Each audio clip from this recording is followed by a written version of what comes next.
The air in the cabin tasted of pine and stale cigarette smoke. Outside, the Colorado mountains were a jagged black against the bruised purple sky. Elias hadn't meant to get this lost, but a wrong turn onto a dirt logging road had led him miles off the main highway, and the fading light had forced him to seek shelter in an abandoned hunter's cabin. The cabin was a single, cramped room. A dusty, hand-written journal lay open on a rickety table. A low-wattage flashlight beam danced across the pages. Elias picked it up, his fingers brushing against brittle, yellowed paper. The entries, scrawled in a shaky hand, were from a man named Walter.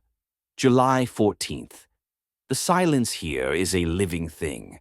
I've seen it in the trees. It wears a cloak of shadow and moves when I'm not looking.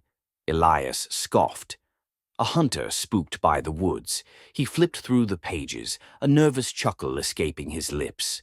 July 18th. The silence is watching me. It came to the edge of the clearing today. I can hear it breathing. It sounds like the wind moaning through a hollow log, but there is no wind. He paused, a prickle of unease on his neck. The cabin was suddenly too quiet. July 21st. It speaks now. Not with a voice, but with a feeling, a cold emptiness in my chest. It wants me to come outside. It promises to show me the quietest place of all. Elias's flashlight flickered. He held it in both hands, his breath catching in his throat. July 23rd. It has found a way inside. The quiet is in the walls. I can hear the wood whispering my name. It's crawling behind the planks. It wants to show me what it hides. The floorboards behind him creaked. Elias spun around but saw nothing, just the dark, empty corner of the cabin. He found the last entry, a hurried, frantic scrawl. July 24th.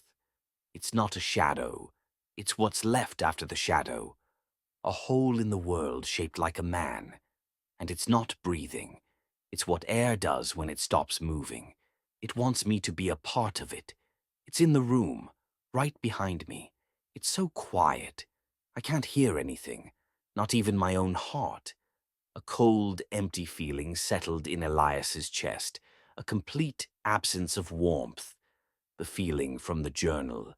The flashlight died with a click, plunging the cabin into absolute darkness. He couldn't hear the crickets. He couldn't hear the wind. He couldn't even hear his own terrified breathing. The silence was complete, a perfect, soundless vacuum. A hole in the world shaped like a man stood directly behind him. He could feel its presence, a cold so deep it burned. The last thing Elias felt was not a touch, but an undoing. A sudden, soundless unmaking of everything he was. His consciousness, his memory, his body, all unraveled and consumed by a silence so complete it was its own form of death.